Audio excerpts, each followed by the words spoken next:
ओम शनिश्चराय नमः। प्रिय भक्तों, आज मैं आपको शनिदेव की कथा सुनाने जा रही हूँ। अगर आपकी राशि पर शनि की साढ़े साती और ढैया लगने वाली है तो आप शनिवार के दिन व्रत अवश्य रखें। इससे साढ़े साती और ढैया में लाभ मिलता है। शनिवार व्रत के साथ शनिदेव की कथा भी पढ़नी चाहिए। ऐसा करने से शनिदेव की विशेष कृपा बनी रहती है। तो चलिए जानते हैं कि क्या है शनिवार व्रत की कथा, जिसे पढ़ना शुभ फलदायी होता है। एक बार की बात है, सभी नवग्रहों यथा सूर्य, चंद्र, मंगल, बुध, बृहस्पति, शुक्र, शनि, राहु और केतु में विवाद छिड़ गया कि इनमें सबसे बड़ा कौन है। सभी आपस में लड़ने लगे और कोई निर्णय न होने पर देवराज इंद्र के पास निर्णय कराने पहुंचे।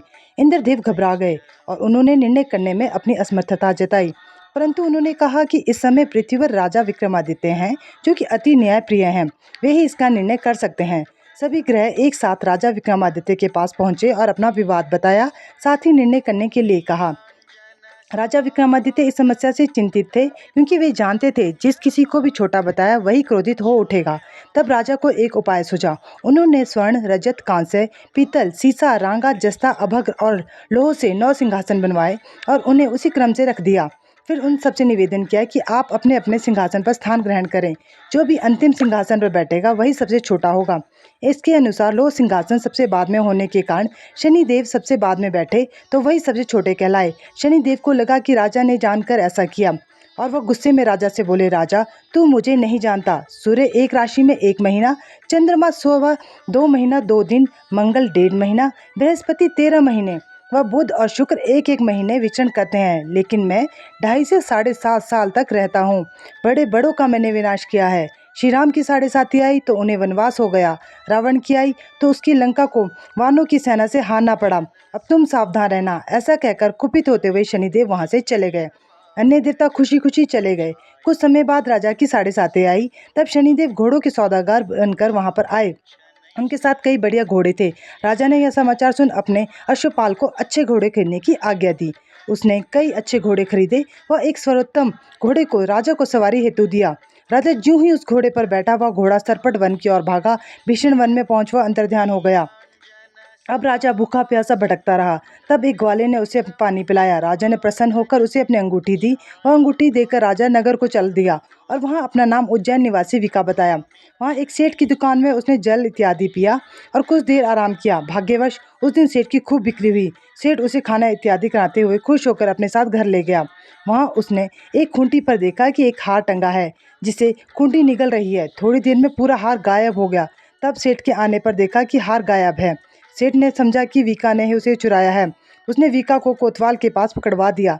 फिर उस नगर के राजा ने भी वीका को चोर समझकर उसके साथ पैर कटाव दिए और लगन के नगर के बाहर फेंकवा दिया। वहां से एक तेली निकल रहा था, जिसे दया आई और उसने वीका को अपनी गाड़ी में बिठाया। वह अपनी जीप से बैलों को हाँकने लगा। उस समय राजा की शनि दशा समाप्त हो गई। वर्षा ऋतु आने पर राजा मल्हार गाने लगा। राजा जिस नगर में था, वहाँ की राजकुमारी मनभावनी को उसका गाना इतना पसंद आया कि उसके मन में ही मन प्रण कर लिया कि वह उस राग गाने वाले से ही विवाह करेगी।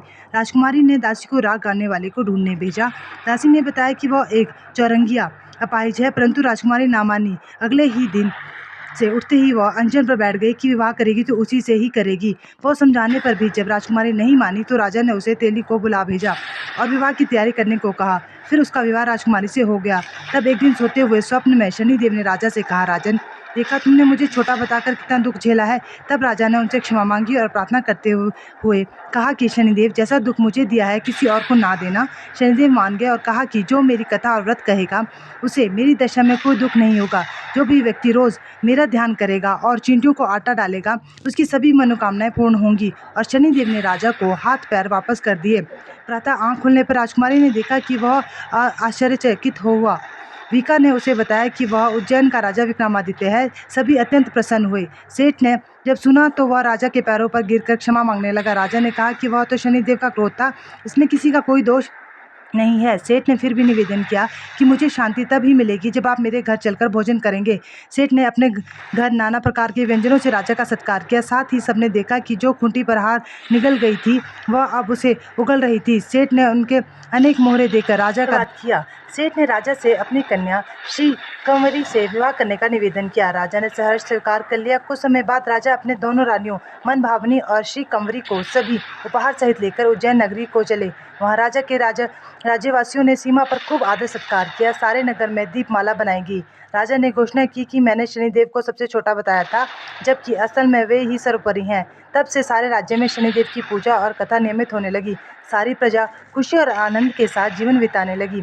जो भी कोई शनिदेव की इस कथा को सुनता या पढ़ता है, उसके सारे दुख दूर हो जाते हैं और जो शनिदेव का व्रत करता है उसकी भी मनोकामनाएं पूर्ण होती है। ओम शनिदेवाय नमः। शनिदेव आप सभी पे अपनी कृपा बनाए रखें और जिन्हें भी साढ़े साथी या ढैया की दिक्कत हो, वो कृपा शनिदेव का व्रत करें और कथा सुने। ओम शनिदेवाय नमः।